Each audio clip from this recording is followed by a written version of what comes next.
Hey guys, how we doing today? We're back on the 390 FE Ford Big Block. Got me some rods for it because the pistons were sticking up out of the hole for the 360 rods with the 390 crank. So let's get you set up.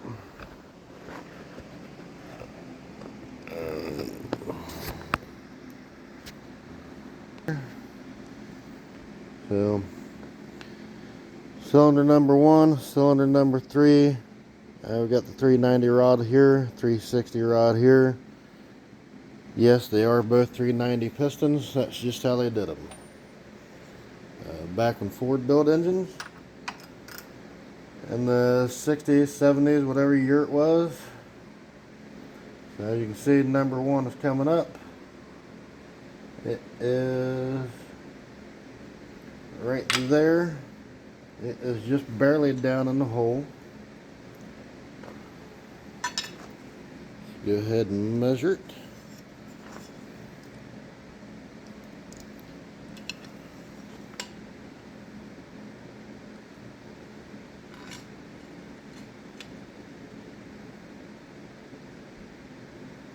Alright. Gauge is zeroed out.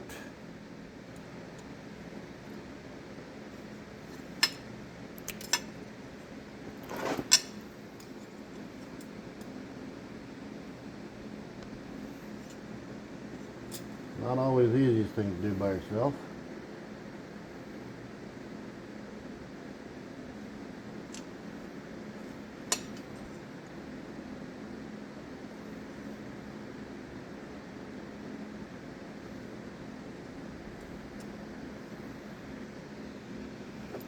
I'm doing that backwards.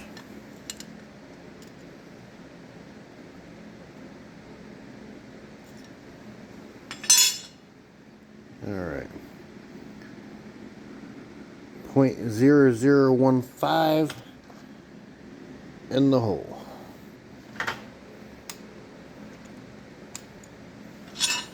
Go ahead and bring number 3 piston up.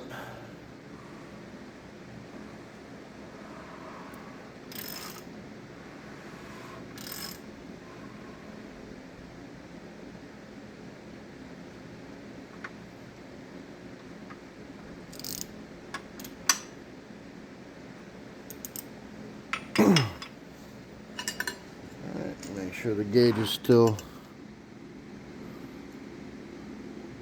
zeroed.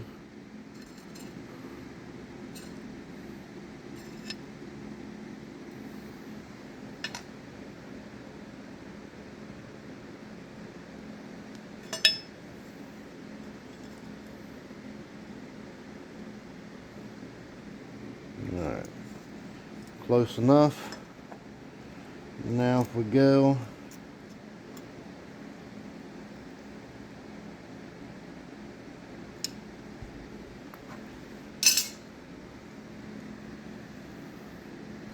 and then measured from the top of the piston to the block over here instead of from the block to the top of the piston like I did over here, because this one sticks out.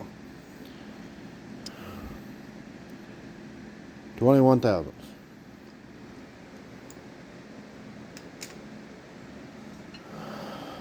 I did try this on the number 1 piston before swapping it out with 390 rod.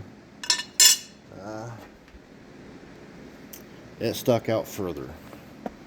So let's see. So you can see how far that sticks out. Camera won't focus, but you can see it's got a lip. So even though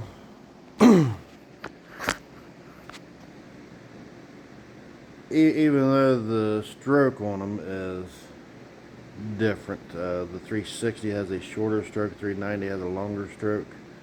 The 390 has the shorter rods, 390 has the longer rods.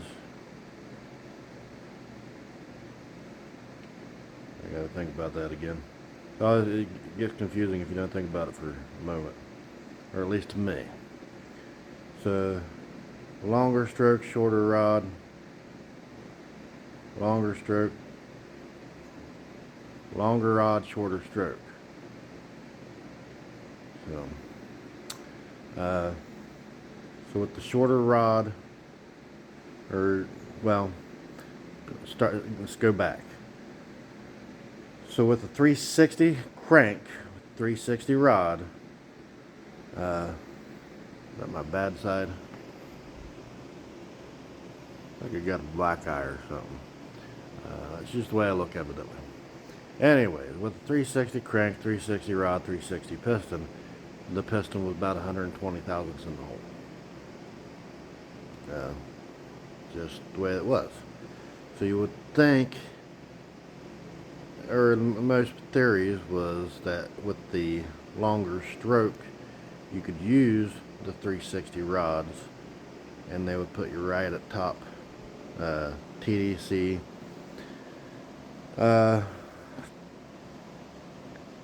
Flat with the surface, not TDC, but TDC would be flat with the surface, or just barely sticking out of the hole. You normally want at least 30 thousandths quench in between the top of your piston and the bottom of your head. So with a 40-50 thou gasket, not good. You could go with a 60, maybe an 80 thou gasket, but then you're just going with a thicker gasket, better chance of blowing your gasket out. So anyways, go over here. So I'll show you the differences. This is the main reason for the video. Well, second main reason. So get you set up. Just trying to find any useful information on this part online or anywhere was quite difficult. Let's try to get you an optimum position here. Set that to the side. So by looking at your pistons or your rods, unless you got them side by side, it's really hard to tell the difference. 390 rod, 360 rod. If you do a bunch of research reading online, you'll see that everybody says you can tell the difference just by looking at them. Yeah, if they're side by side. But if I'm looking at a picture off of eBay, then I can't. So your 390 rod. If it wasn't here, if the 360 rod wasn't here, and I pulled this out of the way and then stuck that in here, then maybe you might be able to tell that it's slightly thinner, not as wide. But it is. So we've got a crappy tape measure. And down here on the small end, if you count where the casting is, or if you don't, let's not count where the casting is. So about an inch away from where the wrist pin would go, we are looking about see, just over 3/4 of an inch. Yeah, so 1/16 more than that. I'm not trying to add that up in my head right at the moment. Or if we go on the 390 rod, we are at about an inch. About what, 3/16 of an inch wider down here than up here.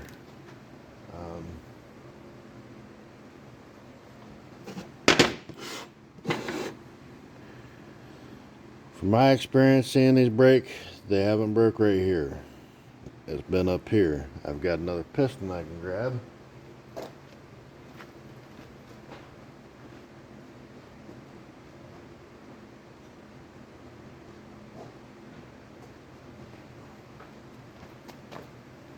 with the 360 rod on it out of a previous engine. And you can see that's how far up it broke. If you need to see a size comparison, that's probably a poor way of putting it. But you can see finger, about from the tip of my finger to the knuckle there. That's the width of it. And then this one you can actually see the rod on both sides.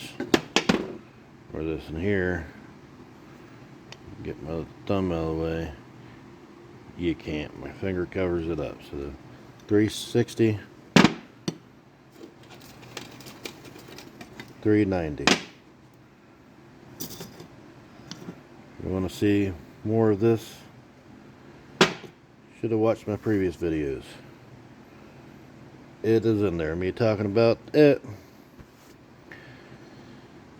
Anyways, we move on. We got that. I got these off the eBay. Somebody took and did some grinding on them. That one says number 1 on it.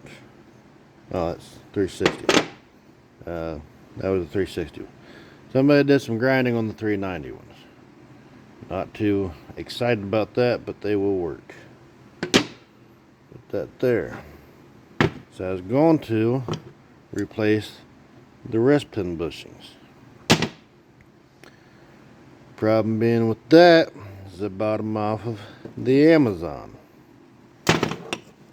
Shutting the bottom off the Amazon.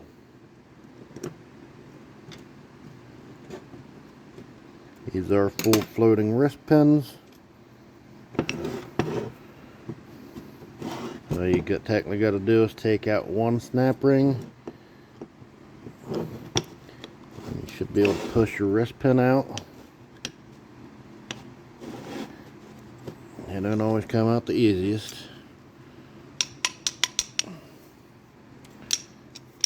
Probably should have done this off of camera.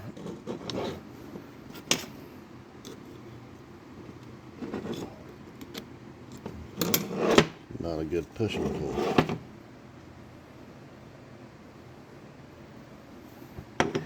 Can't get the hammer down in there. Let's grab. Don't want to use that. I don't have anything very near.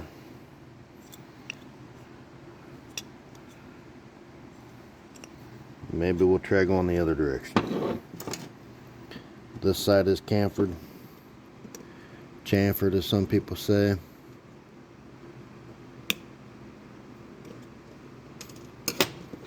Maybe it's only supposed to go out one way. We'll find out together. There it is.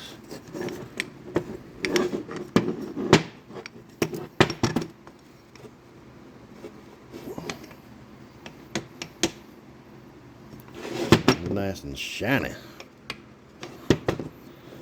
Why is it not coming out? Try to make a video, they said. Everything will go smooth, they say.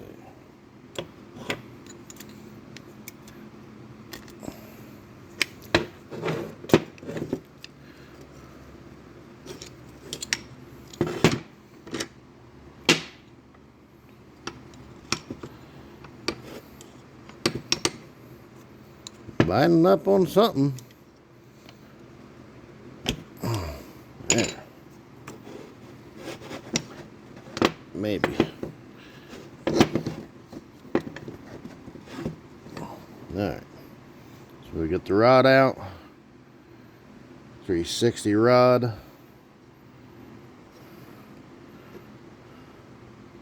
That was number 7. Pay attention to which way this stuff points. Okay. Pulled out this way, tang here, front here. We go through, find which one of these is number 7. Probably should have put them in order. There's number 7. So put the tang facing away. Otherwise, we'll have to redo it. And wrist pin back in.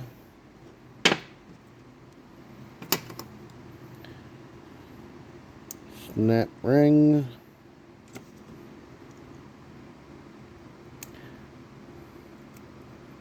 Or some people call it God clip.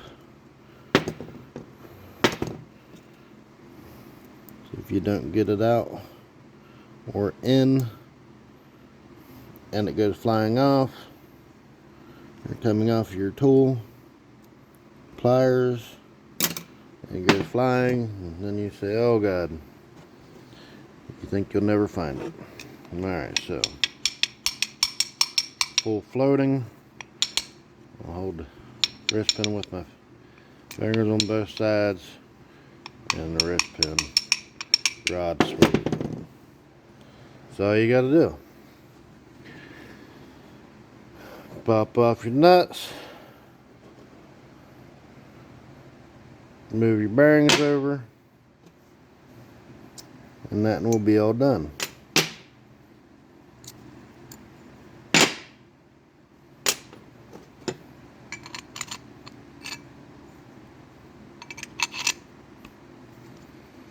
Number 7. That's going to be on the same side that we was already on. If this is the front,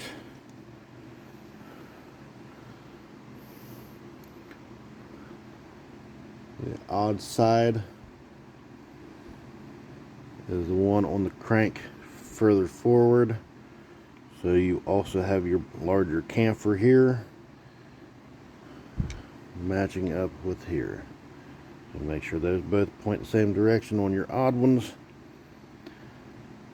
And then it gets reversed on your even numbers because the weights on your crank are over here on your even numbers, but the front of your engine is still that direction.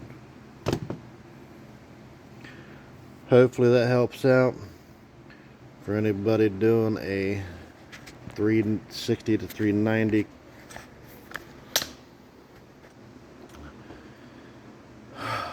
Put it this way, if I would have known this 2 years ago, or whenever I bought that 390 crank to do this with, I might have just bought a 360 crank. Probably would have saved me some money, because it was a couple $100 for these rods. Where if I would have just went with a 360 crank, they're probably for sale all over the place because nobody wants them. Because why not, if you've got a block that'll do a 390 cubic inch, why not just go ahead and upgrade it? If that's all you got to do, is change out the crank and rods. But kind of a cheap way to get some extra horsepower. If you want to look at it like that, it was still just under $500 by the time I bought these parts, including head gaskets or engine gaskets, new bearings. Still looking more than that. So, but it needed done. The 360 crank had a bad journal on it, number 7 journal. I believe it was number 7. And I don't remember the previous engine that blew up, whether it was also number 7, so I don't know if this is just a thing with number 7 journals on a 360. Maybe even a 390 has the same problem, I don't know, but hopefully this answers some questions. I'll go ahead and start getting this engine back together.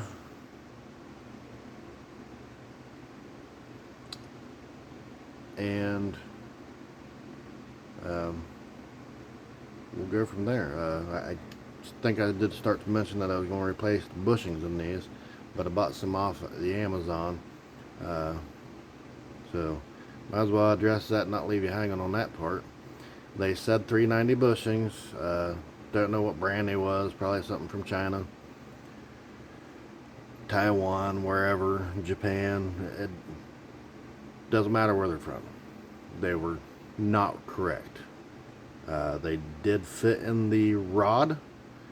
They do fit on the wrist pin until you put it in the rod. Once you put it in the rod, the wrist pin does not go in it.